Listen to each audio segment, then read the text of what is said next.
여러분 어떻게 한 주간 어떻게 보내셨습니까? 저는 세미나를 참석하면서 1년 전에 또 받은 은혜를 또 새롭게 했습니다. 오늘 우리 옆 사람과 한번 인사 좀 나누는 시간을 갖도록 하겠습니다. 여러분 오늘 정말 은혜 받는 귀한 시간이 되시길 바랍니다. 은혜 받으십시오.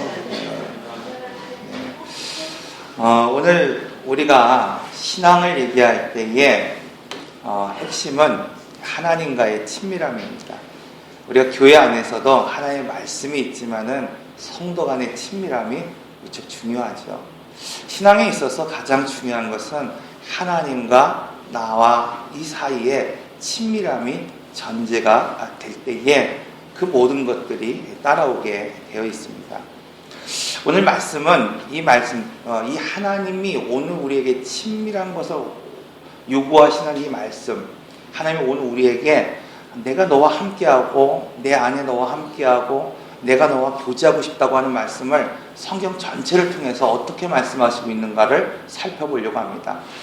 첫 번째로 오늘 창세기를 통해서 하나님이 선악과를 두시면서 어떻게 오늘 우리와 교제하기를 원하시는가를 말씀을 드리고, 우리가 잘 알고 있는 출애굽기를 통해서 하나님이 한 민족을 세우시는데 어떤 목적을 가지고 오늘 우리를 세우셨는지를 살펴볼 것입니다.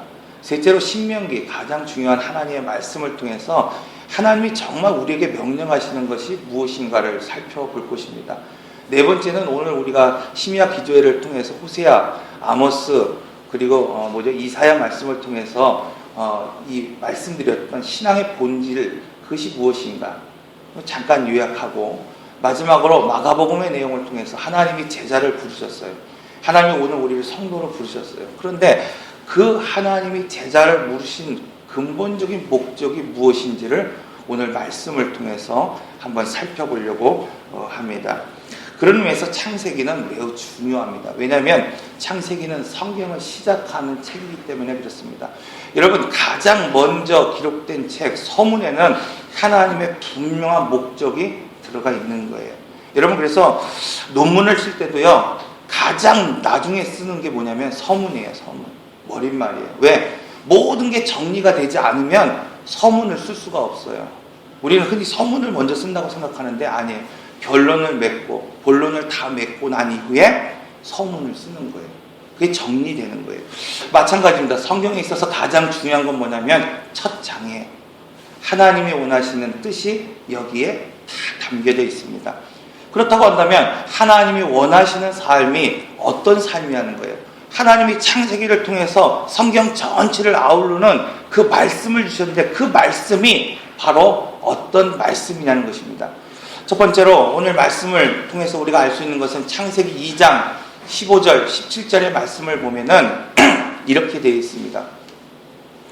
여호와 하나님이 그 사람을 이끌어 에덴 동산에 두어 그것을 경작하며 지키게 하시고, 여호와 하나님이 그 사람에게 명하여 이르시되 동산 각종 나무의 열매를 내가 임의로 먹되 선악을 알게 하는 나무의 열매는 먹지 말라. 내가 먹는 날에는 정령 죽으리라. 여러분, 하나님이 선악과를 오늘 우리에게 주신 이유가 무엇일까요? 어떤 사람들은요, 원망하는 사람들이 있어요.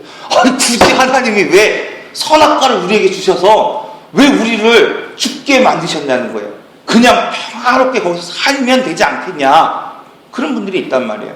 여러분, 하나님이 오늘 우리에게 선악과를 주신 이유가 우리를 죽이기 위해서 선악과를 만드셨을까요? 하나님 오늘 우리를 시험하기 위해서 선악과를 만드셨을까요? 여러분, 그렇지 않다는 거예요. 성경을 보면 선악과를 만드신 분명한 이유가 있습니다. 왜? 하나님이 우리와 교제하고 싶다는 거예요. 하나님이 오늘 우리와 교제하고 싶어서 이 선악과를 두셨습니다. 여러분, 선악과를 둔 이유는 바로 오늘 우리가 자유의지를 통해서 하나님 앞에 순종할 수 있게 만드셨다는 거예요. 여러분, 오늘 우리가 하나님과의 친밀함 없이, 하나님과의 교제 없이 순종하는 것이 가능할까요? 가능하지 못합니다. 여러분, 오늘 우리가 예배를 드리는데 하나님과의 친밀함 없이 하나님 앞에 예배 드리는 게 가능할까요? 심야 기도회를 통해서 의식은 가능하다 그랬어요.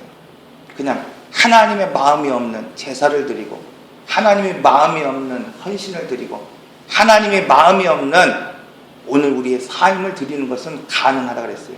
그러나 그것은 하나님이 기뻐하지 않는 삶이라고 말씀드렸습니다. 오늘 우리가 아무리 예배를 나올지라도 우리가 하나님을 사랑하는 마음이 만약에 없다고 한다면 그것은 마당을 밟는 것과 같다고 성경은 우리에게 말씀하고 있습니다. 실제로 하나님은 이 사건을 통해서 무엇을 말씀하고 있냐면 하나님과의 교제가 끊어진 예배는 받지 않으신다는 것을 분명하게 말씀하고 있어요. 여러분, 창세기 처음 제사, 가인과 아벨의 이 제사를 보면 그 말씀이 확실하게 드러나고 있습니다. 성경을 보면 이 가인과 그의 제물을 하나님께서 받으시지 않으셨다고 말하고 있어요. 여러분, 왜 그렇습니까? 왜 하나님은 제물뿐만 아니라 그의 삶을 받지 않았을까요? 여러분, 가치 있게 올려드린 그 제물을 왜 하나님이 받지 않으셨을까요? 이사야를 통해서, 호세아를 통해서 하나님은 계속해서 우리의 제물을, 우리의 예배를 받지 않는 이유에 대해서 설명하고 있습니다. 그 이유는 바로 우리의 마음이 없기 때문입니다. 우리가 제물을 드렸지만 하나님을 사랑하는 마음이 가인의 마음 가운데 없었습니다. 제물을 드렸지만 하나님을 알고자 하는 그 마음이 가인에게 없었다는 것입니다. 오늘 본문을 보면 동산 중앙에 선악을 알게 하는 나무를 두셨다고 말씀하고 있어요. 여러분, 하나님의 목적은 바로 오늘 우리를 죽이기 위함이 아닙니다. 오늘 우리를 시험하기 위함도 아닙니다. 진정한 인간, 자유의지를 가지고 스스로 하나님을 찾고 또 하나님을 사랑하도록 오늘 우리를 지으셨다는 사실입니다. 그러나 이것은 큰 장점이 있어요. 오늘 우리가 자발적으로 누군가가 나를 사랑한다고 한다면 어떻습니까? 감동이 넘치는 거예요. 감동이 넘치는 거예요. 굳이 결혼기념일에 반지 하나만 해달라고 감청해서 반지 하나 사다 주면 감동이 없는 거예요. 나도 잊어버렸는데 어느 날 무엇인가 선물하면 큰 감동이 있는 것입니다. 하나님 지금 이걸 요구하시는 거예요. 하나님이 사람을 창조하시고 하나님의 형상으로 오늘 우리를 빚어 만드셨을 때에 그냥 일하는, 그냥 프로그램화된 그러한 로봇과 같은 사람을 오늘 우리를 만드신 것이 아니라 자원하며 자발적으로 큰 기쁨을 줄 수 있는 그러한 사람을 우리에게 만드셨어요. 그러나 단점이 있습니다. 단점은 그럼에도 불구하고 위험할 수 있다는 거예요. 왜? 자유의지를 가지고 불순종할 수 있습니다. 대적할 수 있습니다.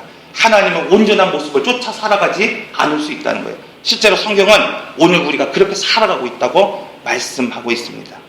여러분, 오늘 우리도 로봇을 만들 때에 어떻습니까? 여러분, 그냥 로봇을 만드는 게 아니에요. 이전에는 대량 생산할 수 있도록 기계화된 로봇을 만듭니다. 그러나 지금 만드는 로봇들은 어떻습니까? 여러분, 오늘 우리는 감정을 이해하는 소울메이드, 그런 로봇을 만들려고 노력하고 있단 말이에요. 사람과 같이 느끼고 감정을 전하는 로봇을 만들기 위해서 노력하고 있어요. 저는 애플의 아이폰을 사용하지 않지만 한동안 애플에서 나오는 시리라고 하는 프로그램이 있었어요. 그게 뭐냐면 음성 인식을 해서 사람의 감정을 인식해서 대화를 하는 거예요. 동일한 질문을 하지만 이 사람의 감정과 표현을 통해서 다른 대답을 하는 거예요. 여러분, 마찬가지입니다. 요즘 오늘 우리가 로봇을 만들 때도 스스로가 판단하고 우리의 감정을 읽어주는 그러한 로봇을 만들기를 원한다는 거예요. 여러분, 하나님은 오늘 우리를 하나님의 형상으로 만드셨습니다. 하나님의 몸으로 하나님의 감성을 느낄 수 있도록 교제하기를 원하셨다고 성경은 오늘 우리에게 말씀하고 있습니다. 여러분, 자유의지가 있을 때 진정한 사랑이고 진정한 순종이 될 수 있습니다. 그러므로 자발적인 그러한 순종, 자발적인 사랑을 하나님이 원하십니다.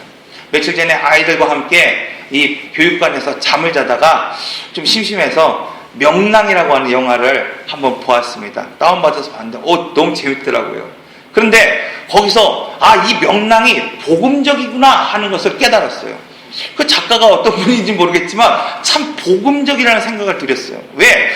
이 영화 속에서 12척의 이 배가 남은 이순신, 그 아들이 묻습니다. 아버지, 330척의 이 적군을 어떻게 물리칠 수 있습니까? 그 아버지가, 이순신이 말해요. 두려움을 뭐든지 갖고 있다는 거예요. 두려움을 극복하면 이길 수 있다고 말하는 거예요. 내가 가진 330적을 바라볼 때 내가 가진 두려움도 있지만 그동안 나와 싸웠던 일본의 장수들이 느끼는 두려움이 있다는 거예요. 여러분, 이 내 안에 있는 두려움을 이길 수 있고 극복할 수 있다면 그것이 큰 힘이 되어 이길 수 있다라고 말하고 있습니다. 그리고 명량해전에 이순신은 호련단신 그 적진을 향해 나갑니다. 그리고 뭐예요? 파선돼요. 함선이 파선되고 막 이제는 막 다 깨지고 다 이 적군의 치열한 전쟁 가운데 한복판에 이순신이 서 있습니다. 그리고 마지막으로 뭐예요? 그 명량의 그 깊은 바다에 이제 이 함선이 빠져들어가려고 할 때 갑작스럽게 어민들이 나타나서 그 배를 끌고 당깁니다. 여러분, 자발성입니다. 자발성. 여러분, 어떤 백성이 도망치는, 나라가 임금도 버린 그 백성들이 이순신 그 함선을 회오리 치는 그 함선을 구하려고 가겠습니까? 명령한다고 되겠습니까? 안 되는 거예요. 그 영화를 보면은 이 부장들이 11척에 나눠진 이 부장들이 이순신을 앞에 세워놓고 멀찌감치 바라보고 있습니다. 왜? 질 수밖에 없는 전쟁이기 때문에 참여하지 않습니다. 그냥 도망가고 싶은 거예요. 왜? 그냥 이순신 그 장군만 죽으면 우리는 도망가면 된다고 생각하는 거예요. 절대 앞으로 나오지 않습니다. 그때 이순신의 옆에 있는 부장이 말합니다. 장군, 저들을 앞세우라고 길을 올릴까요? 명령할까요? 그때 뭐라고 말하냐면 그냥 두어라 말하고 있습니다. 여러분, 자발성입니다. 타인에게 의해서 나오는 것, 타의에 의해서 나오는 것은 결코 힘이 없습니다. 능력이 없습니다. 그것은 사랑이 아닙니다. 하나님이 지금 오늘 우리에게 원하시는 것은 바로 이것입니다.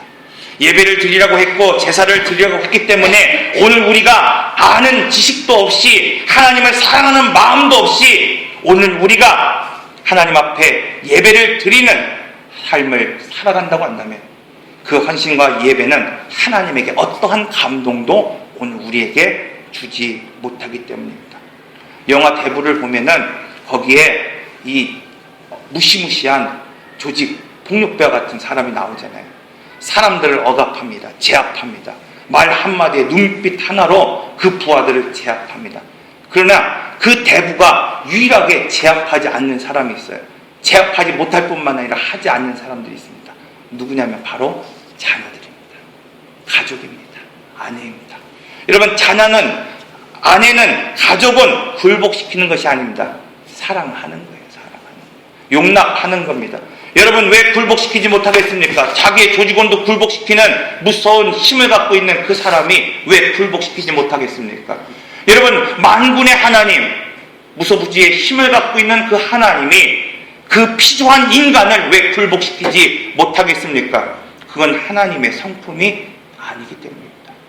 여러분, 탕자의 비유를 통해서 오늘 우리는 알 수 있습니다. 그 아들이 아버지에게 부당한 요구를 합니다. 생명을 달라고. 아버지의 생명을 달라고 요구합니다. 그냥 유산을 달라는 게 아니에요. 생명을 달라고 얘기합니다. 그 당시의 토지는 생명입니다. 여러분, 만류하고 말리지만 결국 아버지는 그것을 들어줍니다. 그리고 그가 돌아올 때까지 매일매일 그를 기다리는 것을 보게 됩니다. 여러분, 이것이 하나님의 성품입니다. 이스라엘 백성들이 가나안에 나갈 때에 하나님이 강제적으로 굴복시켰다고 한다면 40년의 시간이 굳이 필요 없습니다. 그럼에도 불구하고 하나님은 자발적으로 하나님 앞에 나와 예배하는 백성, 하나님을 사랑하는 고백이 있는 공동체를 세우기를 원하십니다. 여러분, 하나님 오늘 우리도 이 자발적인 마음을 갖고 스스로 하나님을 찾고 기도하고 예배하기를 오늘 원하십니다. 둘째로 오늘 말씀을 통해서 우리가 알 수 있는 것은 출애굽기를 통해서 하나님이 한 민족을 세우십니다. 하나님은 아담을 만드시는 그 순간부터 분명한 목적을 갖고 계세요. 여러분, 그 목적은 변하지 않고 요한계시록에 이르기까지 분명하게 나타나고 있습니다. 그것은 바로 하나님이 목적이 바로 하나님을 아는 거라는 거예요.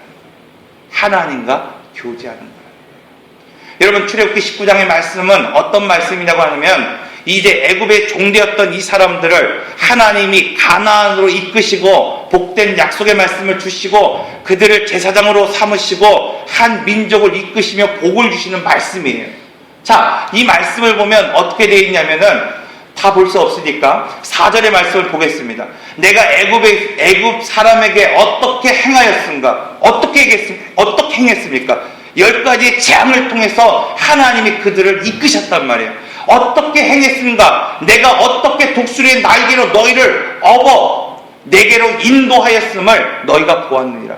지금 뭐라고 얘기하시냐면은 오늘 하나님이 이끄시는 곳은 가나안이 아니라고 말씀하고 있는 거예요.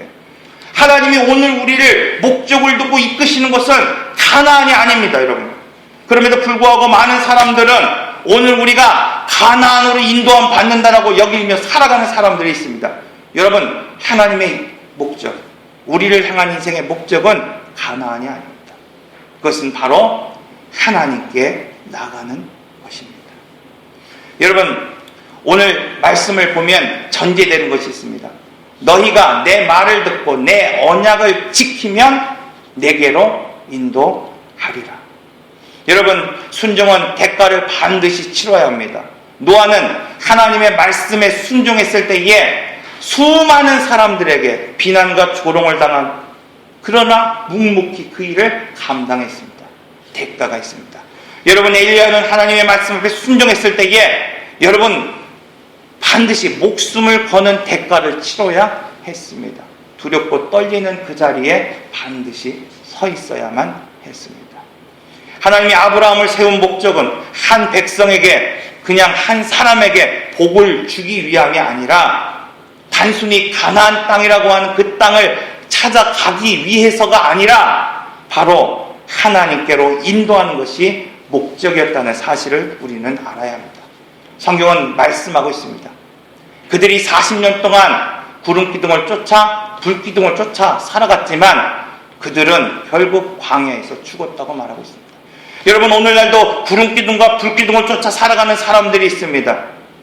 심판이 두려워서 쫓아가는 인생이 있고, 이왕 이 애굽에서 나왔기 때문에 내가 그냥 이 하나님의 말씀을 쫓아 구름기둥과 불기둥을 40년 동안 쫓아가는 사람들이 있습니다. 여러분, 그것을 쫓으라고 많은 사람들이 이야기하니까, 주변에서 이야기하니까, 부모가 이야기하니까 쫓아 예배하는 사람들이 있다는 것입니다. 여러분, 그것이 순종입니까? 아닙니다.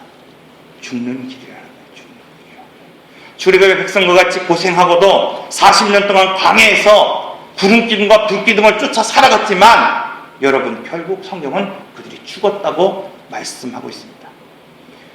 우리가 하나님을 알고 하나님을 사랑하면 여러분, 구름기둥이 없고 불기둥이 없어도 하나님은 오늘 우리를 인도하십니다. 여러분, 우리는 그 믿음을 가져야 합니다. 오늘날 신앙생활 한다고 하면서도 우리가 하나님과의 친밀함을 가지지 못하면 오늘 우리는 하나님의 이끌림을 결코 받을 수가 없습니다. 그러므로 여러분, 오늘 우리가 하나님의 말씀, 그 말씀을 듣고 그 언약을 지키지 않고 하나님을 사랑하며 나가지 않는다고 한다면 우리가 걷는 그 길이 결국 그 길이 아니라는 거예요. 우리가 아무리 그 길을 걸을지라도 그것은 하나님의 인도함이 있는 길이 아닙니다. 아무리 기도해도 아무리 예배해도 그것은 그냥 마당만 반복 돌아가는 삶을 살아가는, 하나님이 기뻐하지 않는 그러한 삶이 되는 것입니다. 여러분, 한국교회의 성도들의 문제가 여기에 있습니다. 오늘 우리의 관심이 어디에 있습니까? 여러분, 한국교회의 관심이 어디에 있습니까? 스스로 오늘 우리의 마음 가운데에 우리의 관심이 어디에 있는가? 여러분, 살펴봐야 합니다. 우리의 관심은 이 출애굽의 백성들처럼 가나안이 오늘 우리의 관심입니다. 여러분, 우리가 예배하는 것 같지만 하나님의 임재에 관심이 있는 것이 아니라 눈에 보이는 기적과 신비에 오늘 우리의 관심을 가지고 있습니다. 여러분, 오늘 우리의 무관심이 무엇입니까? 예배를 드리는 것 같고 신앙생활 하는 것 같지만 하나님을 아는 데에 관심이 없습니다. 하나님을 사랑하는 데에 관심이 없습니다. 하나님의 임재에는 더욱더 관심이 없습니다. 여러분, 성경을 통해서 출애굽 백성들이 왜 실패했는가를 늘 오늘 우리는 주목하면서도 또다시 반복해서 이러한 실패하는 인생을 오늘 우리는 동일하게 살아가고 있습니다. 그러므로 셋째, 하나님과의 친밀한 교제는 명령과 규례를 지키는 것보다 우선한다고 신명기에서 말씀하고 있습니다. 신명기의 말씀은 바로 하나님의 말씀이에요. 이제 출애굽기의 백성들이 이제 모세가 죽게 된다는 그 사실을 알고 마지막으로 유언처럼 세 편의 설교를 하기 시작합니다. 왜? 가나안 땅에서 어떻게 그들이 살아가야 될지를 말씀하고 있는 거예요. 그 말씀의 가장 중요한 핵심은 뭐냐면 신명기 30장 15절에서 16절의 말씀. 내 하나님을 사랑하면 그 길로 인도함을 받고 그때 하나님의 명령과 규례와 법도를 지킬 수 있다는 거예요. 여러분 오늘 말씀을 보십시오. 16절. 곧 내가 오늘 내게 명하여 내 하나님 여호와를 사랑하고 내 하나님 여호와를 먼저 사랑하면 그 모든 길로 행하며 그 명령과 규례와 법도를 지킬 것이라고 말씀하고 있습니다. 여러분 그런데 한국 교회가 거꾸로 가고 있습니다. 오늘 믿음의 성도들이 거꾸로 가고 있는 거예요. 명령과 규례와 법도를 통해서 의식을 통해서 하나님을 사랑한다고 말하고 하나님의 사랑이 확증됐다라고 여기고 있다는 거예요. 내가 예배를 나오기 때문에 하나님 나를 사랑하신다고 얘기합니다. 내가 구름기둥을 쫓기 때문에 하나님의 인재를 경험한다고 말합니다. 내가 광야의 생활을 하기 때문에 하나님이 나와 함께한다고 말합니다. 그러나 여러분 그건 다른 거예요. 예배를 드리는 것과 하나님을 사랑하는 건 다른 겁니다. 반드시 뭐예요? 이 의식은 본질을 담아야 합니다. 이 예배 안에 하나님을 사랑하는 마음이 없다고 한다면 그 마음은 하나님 결코 받으시지 않습니다. 여러분 아무리 오늘 우리가 헌신을 드려도 살찐 양을 드리고 피를 흘리며 하나님 앞에 제사를 드릴지라도 그 마음이 가인과 같이 하나님을 알지 못하고 사랑하지 못한다면 그와 그 재물은 하나님 결코 받으시지 않는다고 말씀하고 있습니다. 선지서에서 말하고 있는 호세에서 이사야에서 아모스에서 말하고 있는 그 모든 것들이 뭐예요? 재물이 부족하여 예배가 부족하여 너희의 재물과 예배를 받지 않는다고 말하고 있잖아요.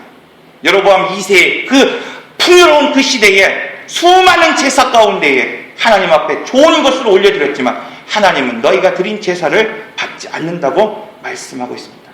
왜 그렇습니까? 여러분 오늘 우리가 바로 하나님을 사랑하는 것을 우선하지 않기 때문입니다. 여러분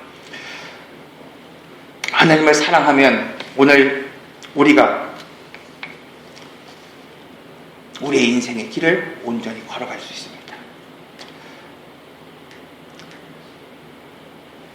그런데 오늘 본문의 말씀을 통해서 우리가 알 수 있는 것은 신명기 30장 11절, 12절, 13절, 14절의 말씀을 한번 요약해 보겠습니다.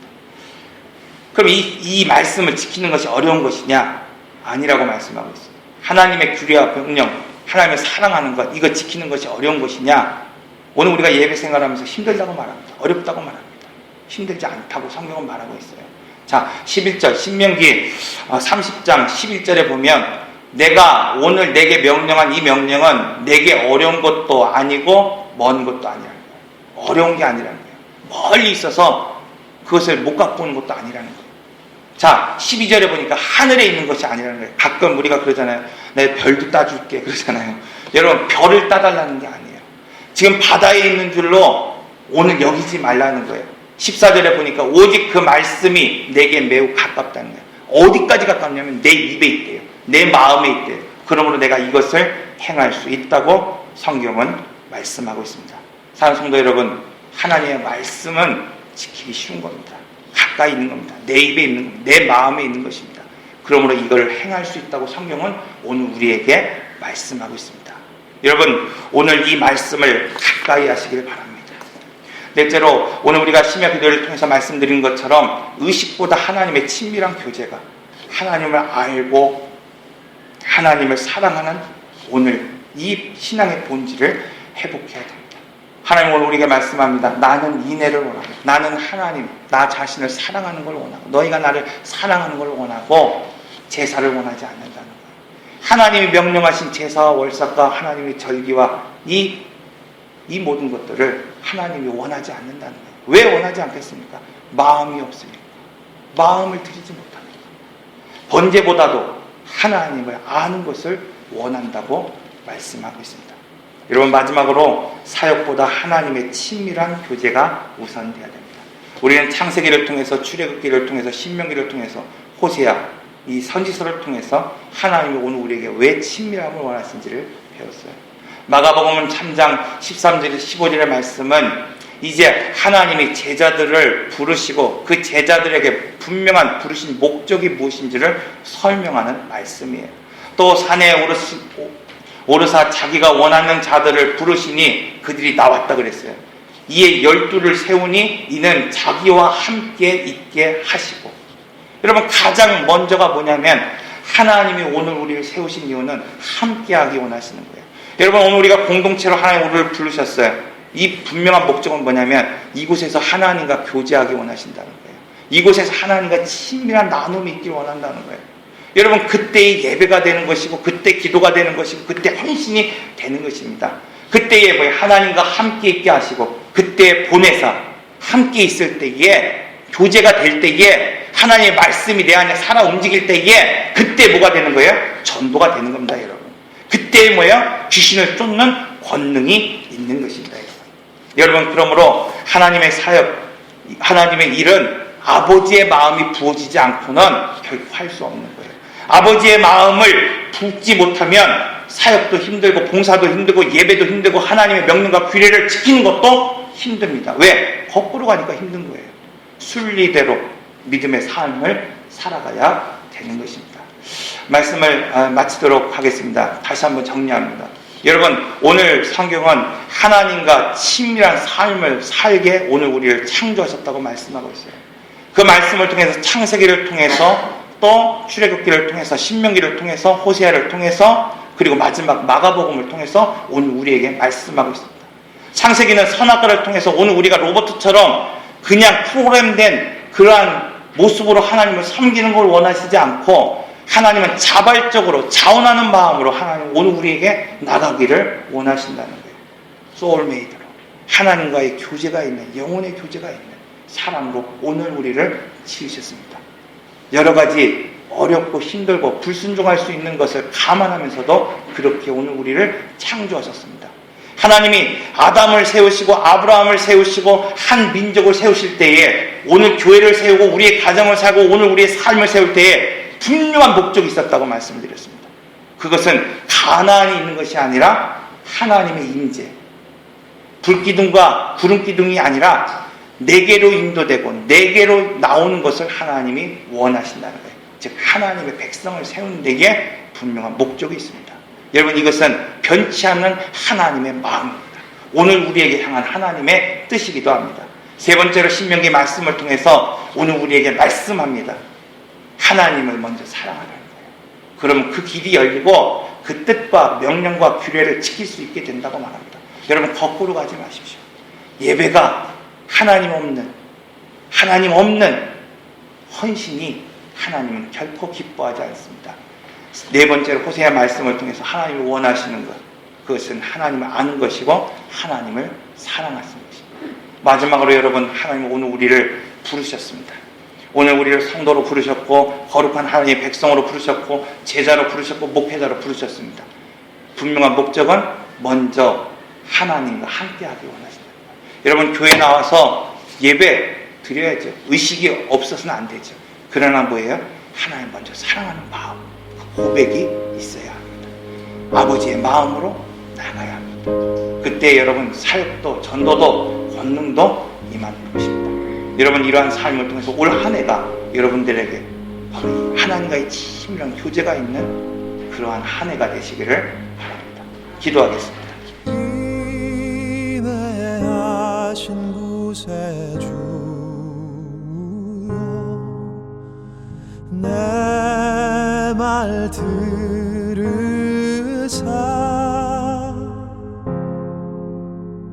죄인 노라시 때에 날 부르소서.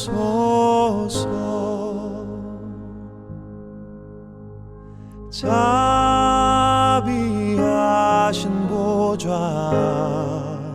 앞에 꿇어 엎드려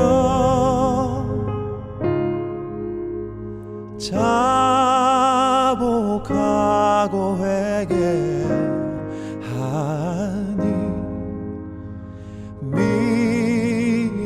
주소서